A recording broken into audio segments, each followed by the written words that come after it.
Assalamualaikum warahmatullahi wabarakatuh. Kami mahasiswa dari Universitas Subang, Fakultas Ilmu Administrasi, Prodi Administrasi Publik. Video ini dibuat untuk salah satu tugas mata kuliah pengantar ilmu administrasi publik. Kami kelompok 1 terdiri dari 5 anggota kelompok yang masing-masing bekerja sama dalam memenuhi tugas dengan judul materi kebijakan publik. Sebelum kami ke pembahasan lebih lanjut, izinkan kami memperkenalkan diri. Saya Agus Wani Gunawan, NPM A1A 230045. Nama saya Ilham Taufik Hidayat dengan NPM A1A 230048. Saya Nela Pasarama dengan NPM A1A 230036. Nama saya Ahmad Fadil Permadi, NPM saya A1A 230028. Saya Livia Apel Molina Sinjaya dengan NPM A1A 230050. Saya akan menjelaskan tentang pengertian kebijakan publik. Kebijakan publik adalah aktivitas pemerintah untuk memecahkan masalah yang terjadi di tengah masyarakat, baik secara langsung maupun melalui lembaga pemerintah. Kebijakan publik dilakukan oleh administrasi negara yang dijalankan oleh birokrasi pemerintah. Keputusan atau tindakan yang diambil oleh pemerintah atau lembaga publik untuk mengatasi masalah atau mempengaruhi kehidupan masyarakat secara luas.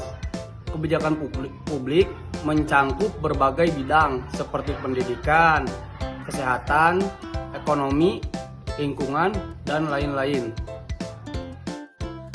Tahap-tahap kebijakan publik. Tahap-tahap kebijakan publik yang pertama ada identifikasi masalah dan kebutuhan. Tahap pertama dalam perumusan kebijakan sosial adalah mengumpulkan data mengenai permasalahan sosial yang dialami masyarakat. Setelah melakukan identifikasi masalah, tahap-tahap selanjutnya merupakan adalah analisis masalah dan kebutuhan. Kita sebelum melakukan tahap-tahap yang lainnya, alangkah baiknya analisis dulu masalah dan kebutuhan apa masyarakatnya gitu. Yaitu mengolah, memilah, dan memilah data mengenai masalah dan kebutuhan masyarakat. Dan kemudian dianalisis dan ditransformasikan ke dalam laporan yang terorganisasi. Selanjutnya, tahap-tahap kebijakan publik adalah perinformasian rencana kebijakan.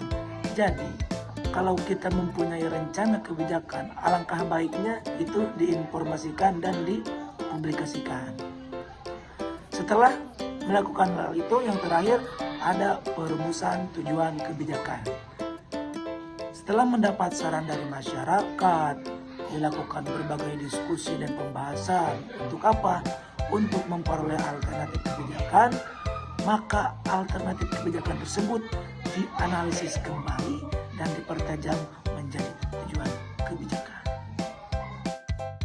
Selanjutnya ada kerangka kerja kebijakan publik. Yang pertama ada tujuan yang akan dicapai, yaitu meningkatkan kesejahteraan masyarakat, dapat mengatur dan mengurus rumah tangga sendiri, meningkatkan penyelenggaraan pemerintah, pelaksanaan pembangunan dan pelayanan ke masyarakat, peningkatan kualitas hidup masyarakat, dan juga penyediaan sarana dan prasarana yang lebih baik.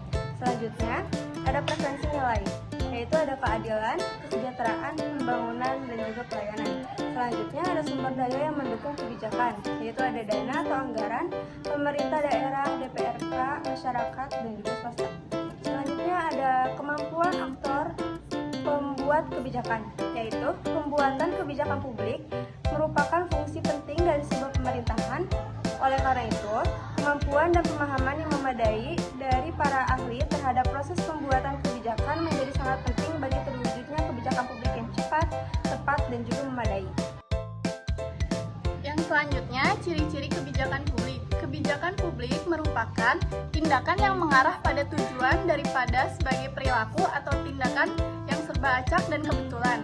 Kebijakan-kebijakan publik dalam sistem politik modern merupakan suatu tindakan yang direncanakan.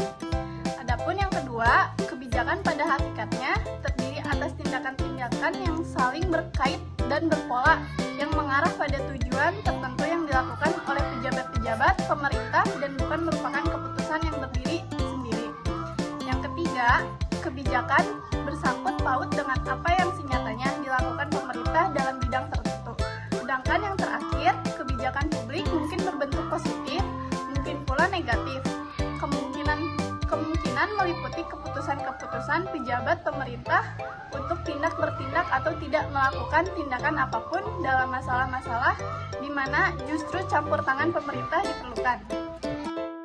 Kesimpulan, kebijakan publik merupakan keputusan-keputusan atau pilihan-pilihan tindakan yang secara langsung mengatur pengelolaan dan pendistribusian sumber daya alam dan manusia demi kepentingan publik, yakni rakyat banyak, penduduk, masyarakat, atau warga negara.